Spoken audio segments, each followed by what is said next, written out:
पूरी ग्रुप बैठी हुई है भारत विरोधी, सनातन विरोधी। जैसे ही आप संस्कारों के लिए बोलेंगे, सनातन संस्कृति के लिए बोलेंगे, गुरुकुलम के लिए बोलेंगे, अपनी प्राचीन सभ्यता के लिए बोलेंगे ये सब की बाबा का ही काम है, बताइए। तो बाबा का क्या काम है? हिमालय में जाके बैठ जाना? हम हिमालय चले जाओ, जंगल चले जाओ, ताकि हम देश को अच्छे से लूट सकें, क्योंकि जब तक ये महात्मा रहेगा तब तक देशवासियों को जागृत करता रहेगा, सनातनियों को जागृत करता रहेगा, ये धार्मिक लोगों को जागृत करता रहेगा, ये विवेकवान बनाता रहेगा। इसलिए इसको ऐसा बोलो कि तुम बेकार आदमी हो, तुमको केवल राम राम जटना है। तुम अगर केवल राम राम करोगे तो हम तुम्हारे बारे में एक अच्छा स्टेटमेंट देंगे कि मैं केवल उनको मानता हूं, तुम भगवान बन जाओगे। भगवान बनने के लिए अपना देश बेच दोगे, संस्कृति बेच दोगे, राष्ट्र बेच दोगे, मानवता को राक्षसों के हवाले कर दोगे। ये कैसी भगवत्ता है तुम्हारी? जिस राष्ट्र में भारत माता की छाती पर बैठे हुए हो, उन भारत माता को कोई जंजीरों से जकड़ने के लिए फिर आगे बढ़ रहा है। अगर आज न उठे तो भारत माता के फिर टुकड़े हो जाएंगे। इसलिए संतों को उठना ही पड़ेगा और संतों को धर्म का जागरण करना ही पड़ेगा। रहोगे समाज में, खाओगे समाज में, बिल्डिंगें बनाओगे समाज में, आश्रम बनाओगे समाज में, पैसे लोगे समाज से, गाड़ियों पर चलोगे समाज के, और समाज का विध्वंस हो रहा है, पर बोलोगे इसलिए नहीं कि हमको लोग संत कहना न बंद कर दें। मैं आजकल देखता हूं एक नैरेटिव चल रहा है, ये बाबा जी कुछ नहीं बोलते, खाली राम राम करते हैं, श्याम श्याम और राधे राधे करते हैं, बड़े अच्छे। देश समाप्त होने लगेगा, इसी देश पर आक्रमण हो जाएगा तो एक राम राम नहीं बोलने देंगे, ऊपर से अंग्रेज आके 4 डंडा मारेंगे, सब राम राम निकल जाएगा तुम्हारा। बैठ के राम राम राधे राधे तुम करते रह जाओगे। मंत्र अंतःकरण में जप करते हैं, परंतु कर्म तुम्हें करना पड़ेगा। तुम्हारे जैसे ही निकम्मे बैठे हुए थे सोमनाथ में, और कई बार आकर सोमनाथ तोड़ के चले गए सब। तुम्हारे जैसे ही जप करने वाले बैठे, ओम नमः शिवाय, ओम नमः शिवाय, ओम नमः शिवाय, 4 झापड़ मारे आकर के सब, पटक के गर्दन काटा और मंदिर ढहा के चले गए। कहां गया ओम नमः शिवाय तुम्हारा?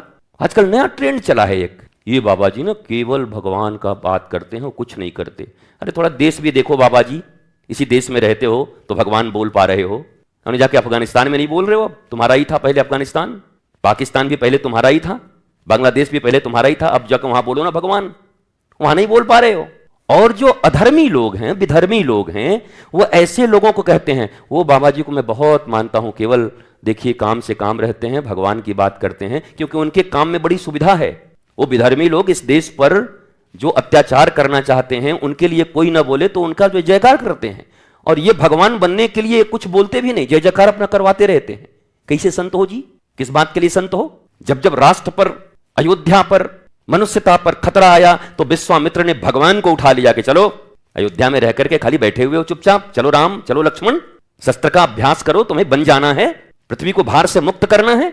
उन्हीं राम, उन्हीं कृष्ण, उन्हीं भोलेनाथ के नाम पर ये सिर्फ नाम करना सिखाएंगे, और राष्ट्र के प्रति जागृत नहीं, समाज के प्रति जागृत नहीं, मानवता के प्रति जागृत नहीं, संस्कृति के प्रति जागृत नहीं। कोई बोले तो वो राजनीतिज्ञ हो जाएगा, कोई बोले तो ये बाबा जी उटपटांग बोलते हैं, और ये महापुरुष बने बैठे हैं, चुपचाप मलाई खा रहे हैं। ये कैसी महानता है? ये कैसी भगवत्ता है? भारतीयों को यह भी समझना चाहिए। एक पूरी ग्रुप बैठी हुई है भारत विरोधी, सनातन विरोधी। जैसे ही आप संस्कारों के लिए बोलेंगे, सनातन संस्कृति के लिए बोलेंगे, गुरुकुलम के लिए बोलेंगे, अपनी प्राचीन सभ्यता के लिए बोलेंगे ये सब की बाबा का ही काम है, बताइए। तो बाबा का क्या काम है? हिमालय में जाके बैठ जाना? हम हिमालय चले जाओ, जंगल चले जाओ, ताकि हम देश को अच्छे से लूट सकें, क्योंकि जब तक ये महात्मा रहेगा तब तक देशवासियों को जागृत करता रहेगा, सनातनियों को जागृत करता रहेगा, ये धार्मिक लोगों को जागृत करता रहेगा, ये विवेकवान बनाता रहेगा। इसलिए इसको ऐसा बोलो कि तुम बेकार आदमी हो, तुमको केवल राम राम जटना है। तुम अगर केवल राम राम करोगे तो हम तुम्हारे बारे में एक अच्छा स्टेटमेंट देंगे कि मैं केवल उनको मानता हूं, तुम भगवान बन जाओगे। भगवान बनने के लिए अपना देश बेच दोगे, संस्कृति बेच दोगे, राष्ट्र बेच दोगे, मानवता को राक्षसों के हवाले कर दोगे। ये कैसी भगवत्ता है तुम्हारी? कौन से भगवान हो तुम? साधन भजन संतों की आंतरिक चीजें हैं। कोई साधन भजन करके ही संत बना होगा। अहर्निश नाम जप किए होंगे। अजपा जप समझते हो? अजपा जप, जो जप के बारे में बोलते हैं, अजपा जप के बारे में तो सुने होंगे। अजपा जप, जो जप जैसे सांसों के लिए तुम्हें परिश्रम नहीं करना पड़ता। सांस लेने के लिए परिश्रम करते हो? ए भाई रुकिए भाई, सांस ले रहे हैं, हाँ अब बोलिए। सांस भी चल रही है, बात भी हो रही है, खा भी रहे हैं, दौड़ भी रहे हैं, सो भी रहे हैं, सांस चल रही है। सोते समय तो कोई परिश्रम नहीं करते होगे सांस लेने के लिए, तब तो सो गए, सांस कैसे चल रहा है? एक अजपा जप होता है। जप इतनी पक्की हो जाती है कि फिर अलग से जप करने की जरूरत नहीं पड़ती। जितने भी सिद्ध संत हैं, सांसों के साथ उनका जप चलते रहता है, अलग से उनको जप दिखाने की जरूरत नहीं होती। ये अजपा जप है। ये भारतीय सनातन संस्कृति, भारतीय सनातन धर्म इस बात की गवाही देता है, प्रमाण देता है।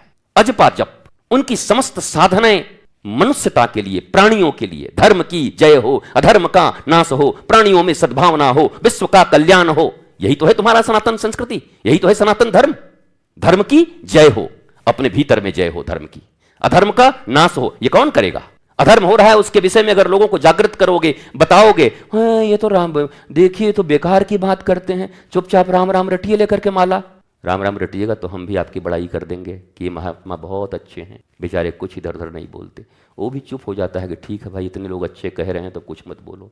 अरे बाबा जी, जिस राष्ट्र में भारत माता की छाती पर बैठे हुए हो, उन भारत माता को कोई जंजीरों से जकड़ने के लिए फिर आगे बढ़ रहा है। अगर आज न उठे तो भारत माता के फिर टुकड़े हो जाएंगे। इसलिए संतों को उठना ही पड़ेगा और संतों को धर्म का जागरण करना ही पड़ेगा।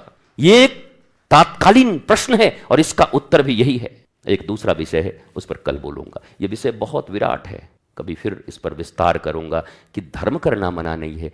पहले आंतरिक रूप से सत्संग करें, श्रवण करें, मनन करें, चिंतन करें, गुरुदेव के प्रति समर्पित हों, आपका भजन चले, आपके नाम जप चलें, शौच हो, सब कुछ हो, सदाचार हो, पर साथ साथ सत्य में जीने और सत्य बोलने में कभी संकोच भी नहीं होना चाहिए। अपनी प्रतिष्ठा के कारण सत्य को हजम कर जाएं, ये तो संतत्व नहीं हो सकता, ये तो फिर प्रतिष्ठा की भूख हो गई। तो चाहे कोई कुछ भी कहे, कभी किसी को किसी ने अच्छा नहीं कहा इस दुनिया, न किसी ने विश्वामित्र को अच्छा कहा, न किसी ने वशिष्ठ को अच्छा कहा, न नारद जी को अच्छा कहा। नारद जी को तो सब क्या बोलते थे? चुगलखोर। अरे इनका तो काम है चुगली करना, सबसे लड़वाना। बताओ, नारद जी लड़वाते हैं? नारद जी के विषय में भगवान कहते हैं, नारद मेरा मन है, मैं ही नारद हूं। भगवान के मन को नारद कहते हैं और उन नारद जी को हम बोलते हैं चुगली करते हैं। तो गालियां तो उन्होंने भी सुनी, पर उन्हें जो करना था वो कर ही देते थे। हिरण्यकश्यप को मरवाना था तो पूरा उपाय लगा दिए।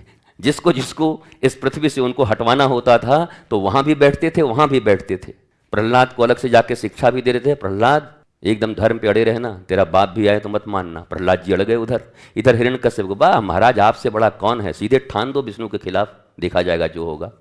युद्ध रणवा के खत्म करवा दिया, नरसिंह अवतार करवा करके। बोला ये पापी बहुत दिन तक रहेगा तो मामला खराब हो जाएगा। संत ये हैं, ऋषि ये हैं, महापुरुष ये हैं। प्रवृत्ति परायण हो, अगर समाज में रह रहे हो तो समाज के प्रति इग्नोरेंस का भाव कैसे रख सकते हो? या तो फिर सही में जाके हिमालय में बैठ जाओ, न किसी से कुछ लेना, और वहां बैठ करके वही बर्फ लेना और बैठे रहना चुपचाप। रहोगे समाज में, खाओगे समाज में, बिल्डिंगें बनाओगे समाज में, आश्रम बनाओगे समाज में, पैसे लोगे समाज से, गाड़ियों पर चलोगे समाज के, और समाज का विध्वंस हो रहा है, पर बोलोगे इसलिए नहीं कि हमको लोग संत कहना ना बंद कर दें। तो बड़े खतरनाक आदमी हो भाई। साधारण मनुष्य भी नहीं हो सकते, संत कैसे हो जाओगे? कैसे गुरु हो जाओगे? फिर कैसे महापुरुष कहलाओगे?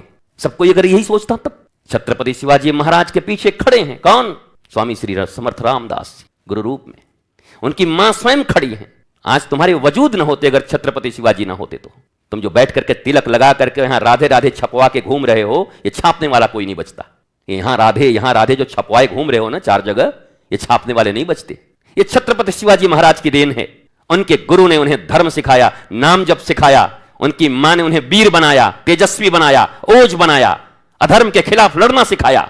ये चले हैं देवो देवो आलसी पुकारा। इसलिए सत्य बोलो, झूठी प्रतिष्ठा मत बनाओ। सत्य जियो, सत्य बोलो, धर्म पद धर्मचर। धर्म बोलो, धर्म में ही चलन करो।